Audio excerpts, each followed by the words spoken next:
মাঝরাতে মতি মিয়ার ঘুম ভেঙে গেল। বুকে একটা চাপা ব্যথা, দম বন্ধ হয়ে আসছে, শ্বাসের কষ্টটা শুরু হলো বোধহয়। সে কাঁথার ভেতর থেকে মাথা বের করল। কি অসম্ভব ঠান্ডা! বুড়ো মারা শীত পড়েছে। দরমার বেড়ার ফাঁক দিয়ে বরফ শীতল হাওয়া আসছে। হাতে পায়ে কোনো সাড় নেই। ঠান্ডায় জমে গেছে নাকি? মতি মিয়া বড় বড় নিঃশ্বাস নিতে শুরু করল। শ্বাসকষ্ট শুরু হলে কিছুতেই ফুসফুস ভরানো যায় না। কেউ একটু হাওয়া করলে আরাম হতো। ডাকবে নাকি ফরিদের মাকে? মতি মিয়া উঠে বসবার চেষ্টা করল। আশ্চর্য ব্যাপার, ব্যথাটা কমে গেল। নিঃশ্বাস স্বাভাবিক হয়ে এলো। ঠিক তখনই একটা অদ্ভুত ব্যাপার ঘটল। মতি মিয়ার মনে হল কেউ যেন তার কাঁথার ভেতর ঢুকে যাচ্ছে, অশরীরী কেউ। সে হাত রাখল মতি মিয়ার পেটে। অসম্ভব শীতল হাত। সেই হাতে বড় বড় আঙুল। একবার হাত রেখেই সে হাত সরিয়ে নিল।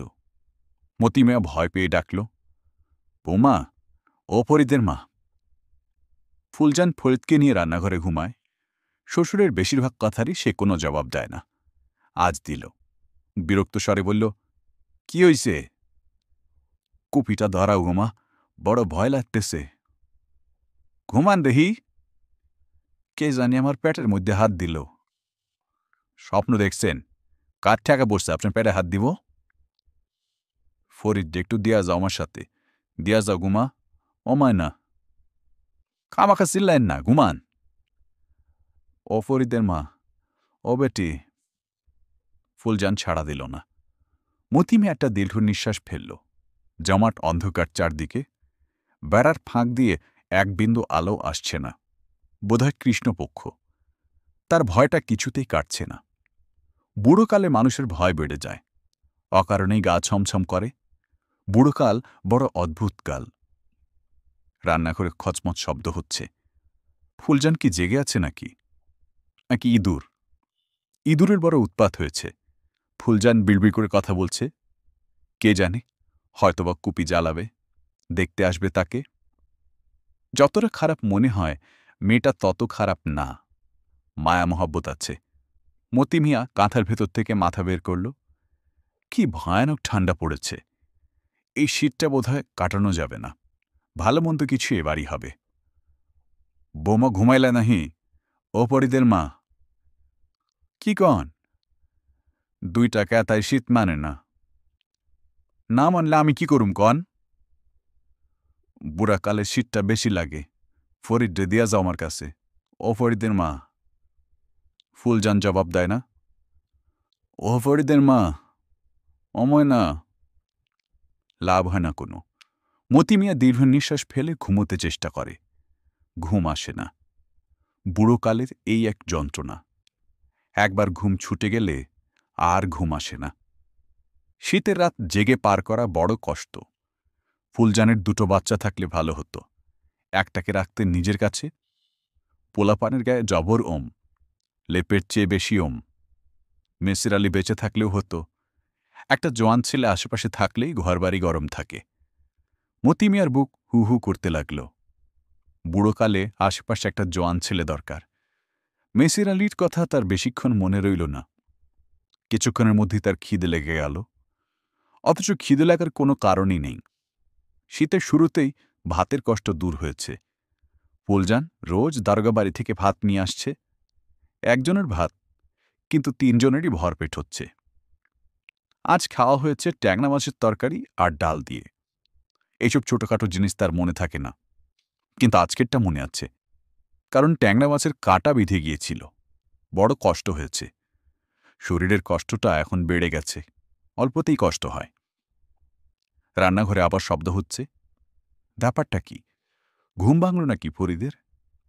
মাঝে মাঝে ফরিদ চুপি চুপি চলে আসে তার কাছে।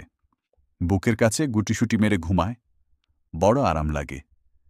মতি মিয়া উৎকণ্ঠ হয়ে অপেক্ষা করে এবং একসময় অবাক হয়ে লক্ষ্য করে রান্নাঘরে কুপি জ্বালানো হয়েছে। বিজবিজ শব্দ শোনা যায়। ফরিদের মা কি নিজের মনেই কথা বলছে নাকি? বৌমা, কি হইছে? কিছু হয় নাই। বাত্তি জ্বালাইলা, বিষয়টা কি? ফরিদ বিছানা বিজাইতেছে। কও কি?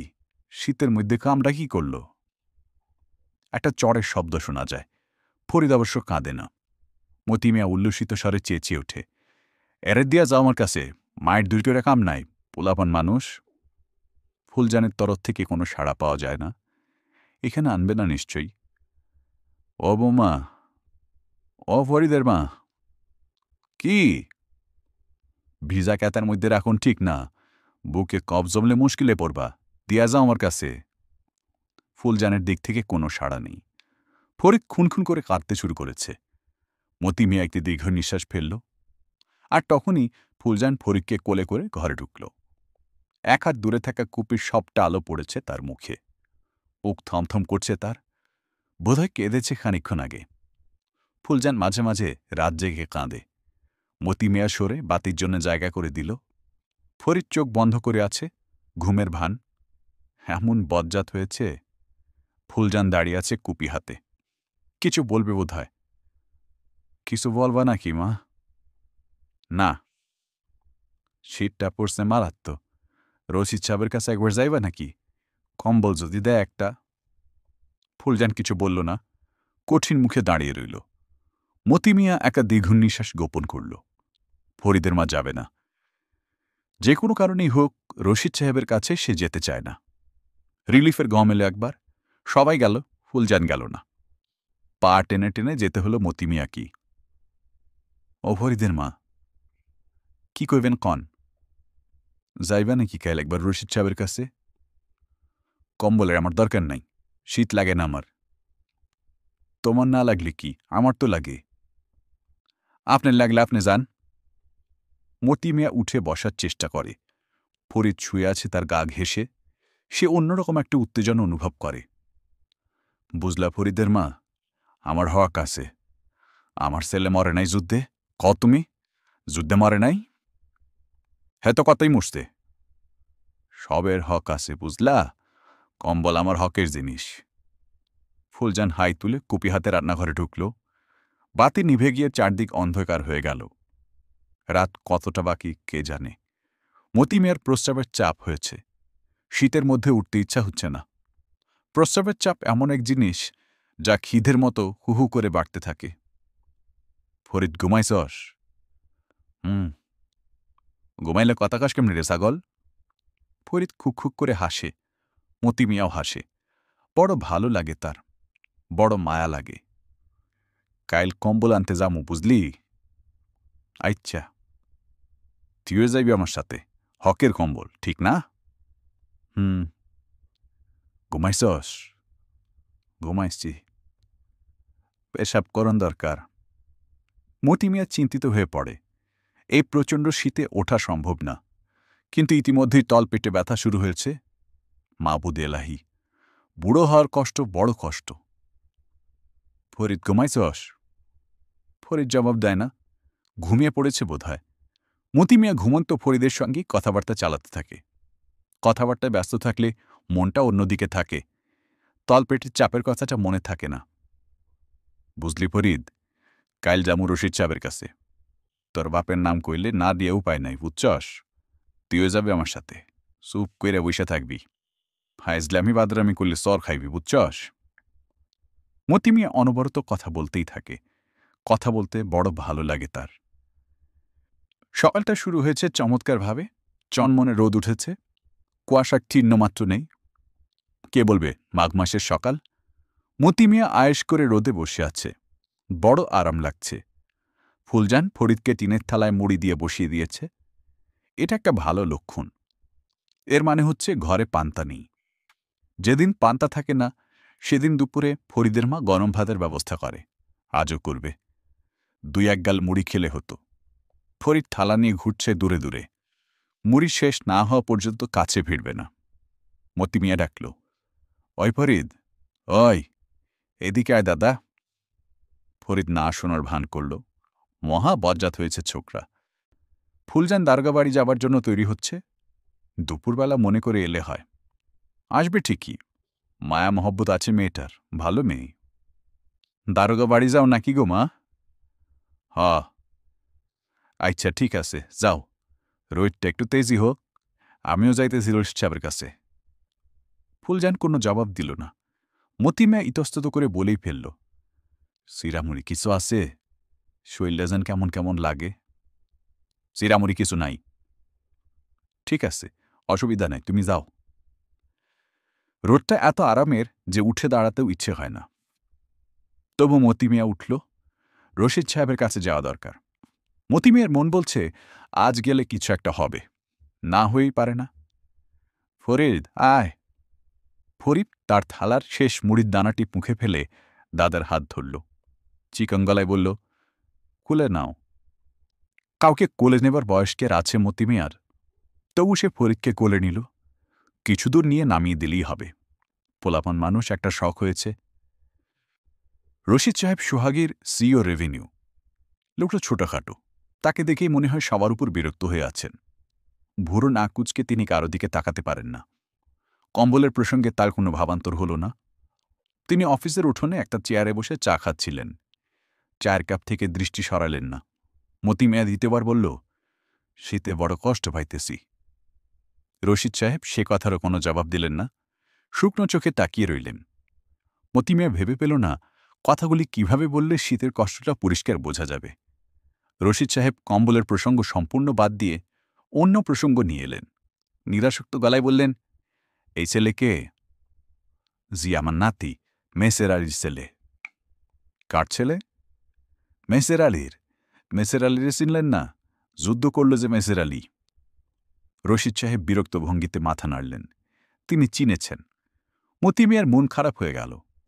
এই লোকটা বিরক্ত হচ্ছে কেন? তার ছেলের কথায় বিরক্ত হওয়ার কি আছে? গত বছর রিলিফের গম এলো। মতি মিয়া গম আনতে গিয়ে বলল, চিনছেন তো আমারে, আমি মেসের আলীর বাপ। যুদ্ধ করতে গিয়ে মারা গেল যে মেসের আলী। চ্যাংড়া মতো একটি অপরিচিত ছেলে গম দিচ্ছিল। সে চোখ মুখ শক্ত করে বলল, মেসের আলীর জন্য গম দেয়া লাগবে, সেও রুটি খাবে। লাইনে দাঁড়িয়ে থাকা সবাই হেসে উঠল, যেন এরকম মজার কথা তারা বহুদিন শোনেনি। রশিদ সাহেব বিরক্ত হচ্ছেন, কিংবা কে জানে, হয়তো রেগেও যাচ্ছেন। অফিসার মানুষ, রেগে গেলে প্রথম দিকে বোঝা যায় না। তারা রাগ চেপে রাখে। চেঁচামেচি হইচই শুরু করে ছোট লোকেরা, মতি মিয়ার মতো মানুষেরা। মতি মিয়া গলা পরিষ্কার করে বলল, জব্বর যুদ্ধ করছিল মেসের আলী। নীলগঞ্জ একটা সড়কের নাম তারা দিছে শহীদ মেসের আলী সড়ক। নীলগঞ্জ হইল গিয়ে আপনার এখান থেকে? চিনি। নীলগঞ্জ কোথায় চিনি? রশিদ সাহেবের ভুরু কুঁচকানো। মতি মিয়া চুপ করে গেল। বেলা অনেক হয়েছে। পেটের খিদে জানান দিচ্ছে। মুখ ভর্তি করে থুথু জমা হচ্ছে। রশিদ সাহেব উঠে দাঁড়ালেন।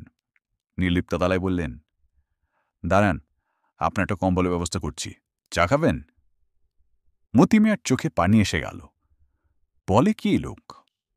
মতি মিয়ার চোখ মুছল, ধরা গলায় বলল, কত বৎসর বড় কষ্ট করছি জনাব, দানা পানি নাই। শেষে ফরিদের মা কইল, বুধবারের বাজার একটা থালা লইয়া বসেন। বসলাম গিয়া।